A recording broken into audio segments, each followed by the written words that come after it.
You're listening to the Sports Fix. Portions of the Sports Fix brought to you by Harry Buffalo. Catch every UFC pay-per-view live in full HD at Harry Buffalo North Olmsted, just outside Great Northern Mall. Harry Buffalo. Join the herd.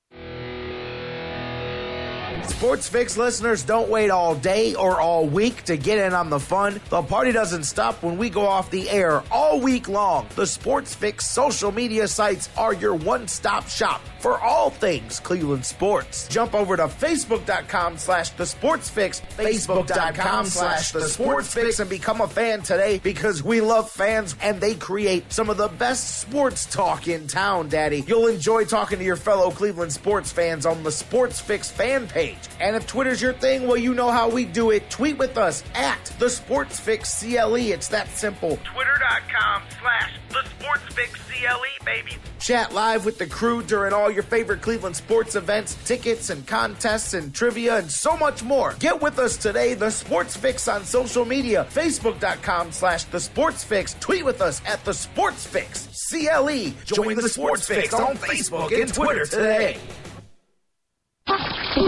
Hey, it's Hugh Hewitt, and when I want to know what's going on with the Cavs, the Browns, and the Tribe, I tune into Sports Fix.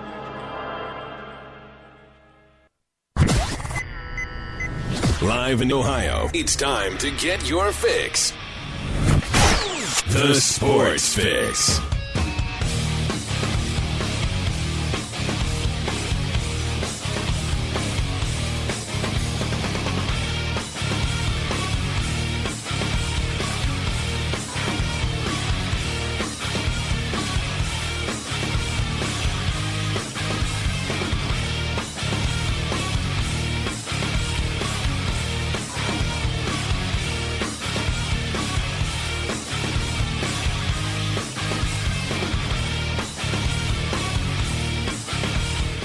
There we go. It took a little longer than usual today, but we got this thing on the air. Let me tell you, this was difficult here this morning. I don't care.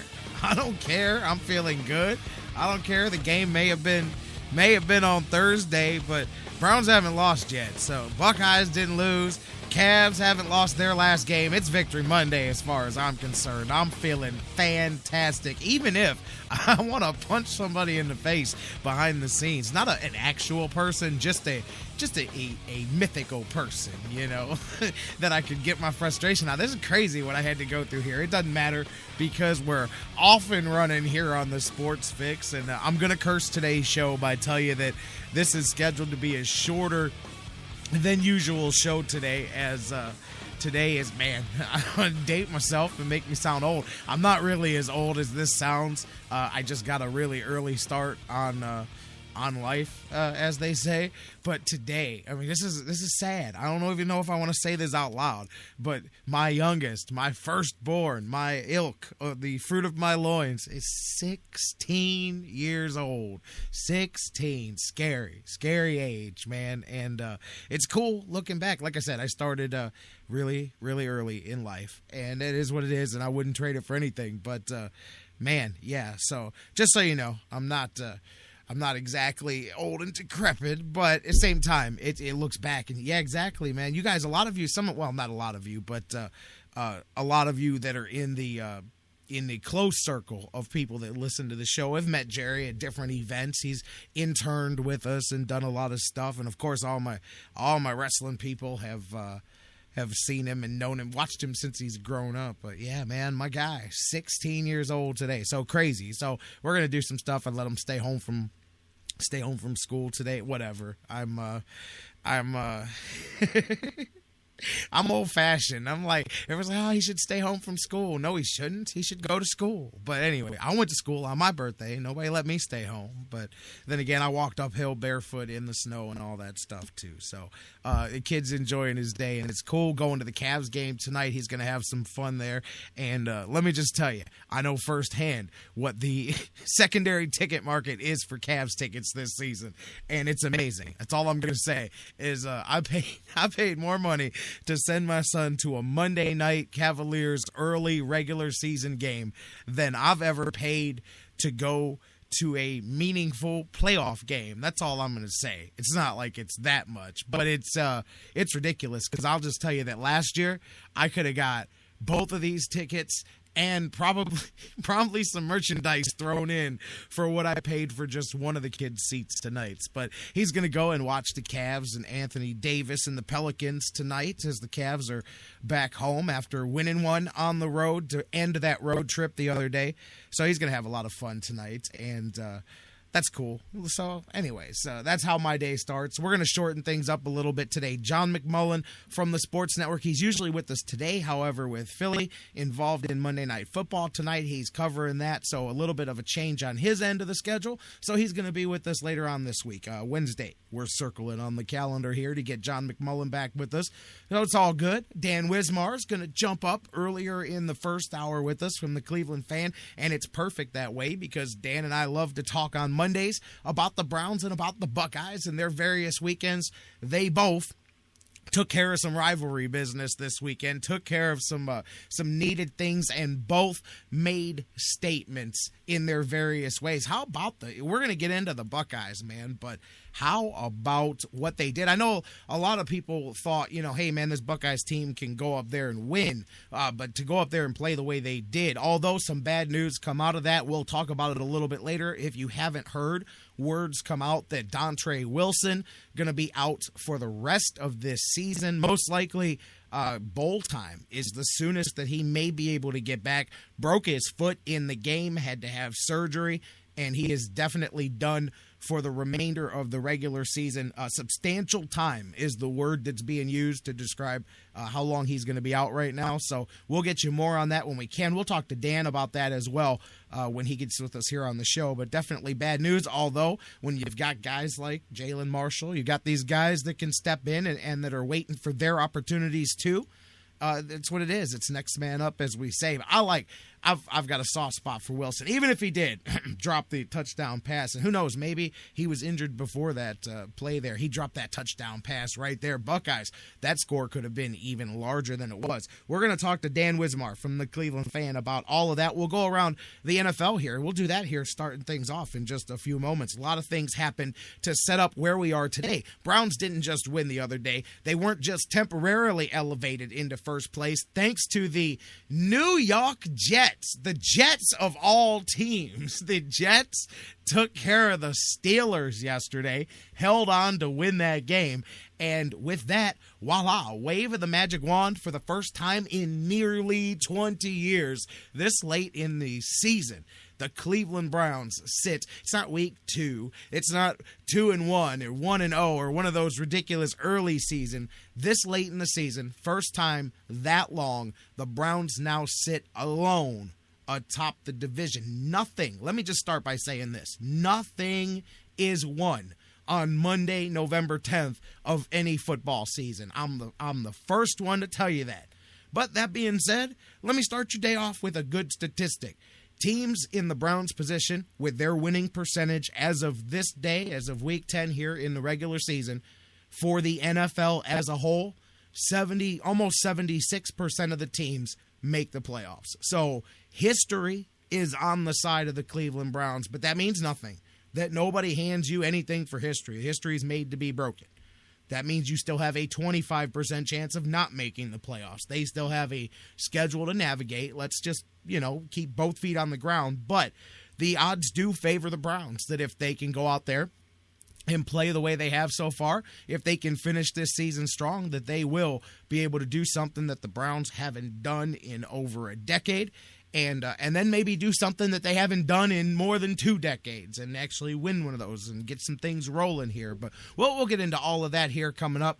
But that is where the Cleveland Browns sit as of today, alone atop the AFC North looking down. And it's a good thing right there. Still, like I said, a lot to do. And look at those division breakdowns, the wins of the North team. Everybody's got 2 wins.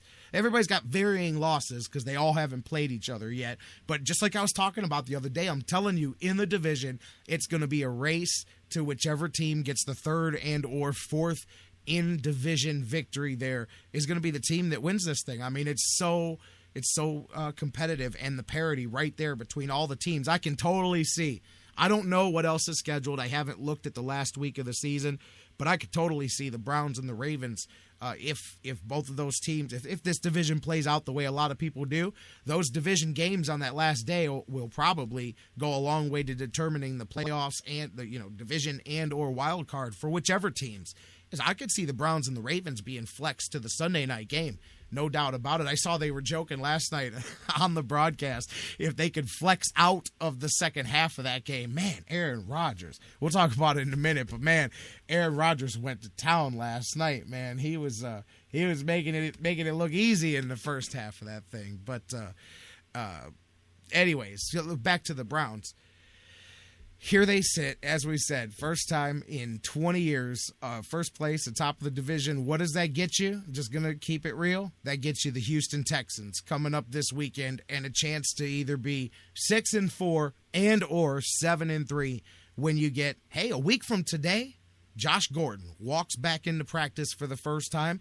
It's a piece added to the Cleveland Browns team. Jordan Cameron, we'll see. Who knows if he'll be ready to play this week. If not, you've got to think that 2 weeks from now would be a realistic option for that. So there's a lot of things to look ahead, a lot of things to talk about here. Let's get into all of that. Let's tell you guys how to do it too. Welcome into the Sports Fix. Man, this long, I hadn't even got the intro out of the way yet. J-Rock, Jerry Myers, that's me, welcoming each and every one of you guys in, as hopefully you are each and every day here at noon across the Sports Fix Radio Network. If not, welcome in for your first time. Maybe you're listening on TuneIn's radio app.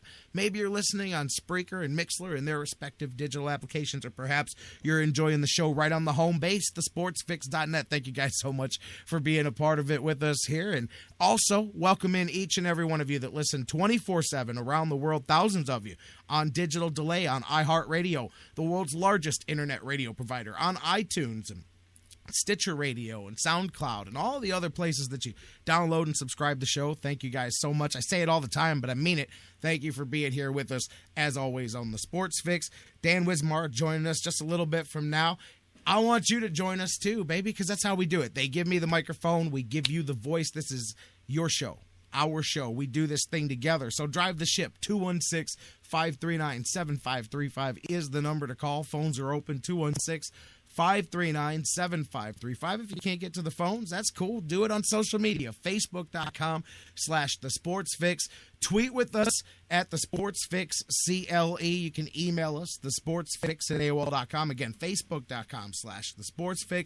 Tweet with us over here at Twitter at TheSportsFixCLE. Email us, TheSportsFix@AOL.com. And I was saying, let's look around before we even hit a break or anything else. I got something interesting I wanted to talk about too. I thought I saw something in the paper I want to talk about here in a minute as far as Cleveland. But let's look around the NFL. I was talking about some of those games we saw, what happened with Pittsburgh and the Jets, and how about Michael Vick? You know what, real quick, you guys know the media stuff irks me whenever I catch things that I think are so, disingenuous, I guess is one of my favorite words about stuff in the media. I saw one this morning about the Jets game and the Steelers. There's a headline. I think I saw the big headline on Pro Football Talk, but I saw it on a couple of sites, because they copy the story, the feed, or the link or whatever. So headline says, Michael Vick, maybe we'd have won more games if I started earlier. Sounds pretty inflammatory. I mean, it's big, bold letters, And then you read the article with the actual quote, and he goes so far out of his way to not say that while saying something like that. But it's just funny because that's what they put at the headline. So if you weren't reading, which so many people don't, they just look at the headlines and they think they got the story, they would go, oh man, that Michael Vick, man, he's an ass. Look at what he said, man. He said they would have won games. That's not the way he said it. And he went out of his way. Here, I'll tell you the quote. He was asked, first off, he didn't offer this himself. One of the guys after the games in the media circle said, hey, do you think the Jets would have won more games if they had went to you earlier instead of sticking longer with Geno Smith? He said, in my heart, yes, but let me explain. Don't get it misconstrued. Please don't get it misconstrued. Don't go out and say Mike Vick said if he's the starter, we would be winning, because that's not what I'm saying right now. All I'm saying is that if given an opportunity, yes, I believe we could have won some games. That's speaking from experience and playing in the league for a long time. I mean, he really went out of his way to make, because he knew what could be taken out of that. But even going out of his way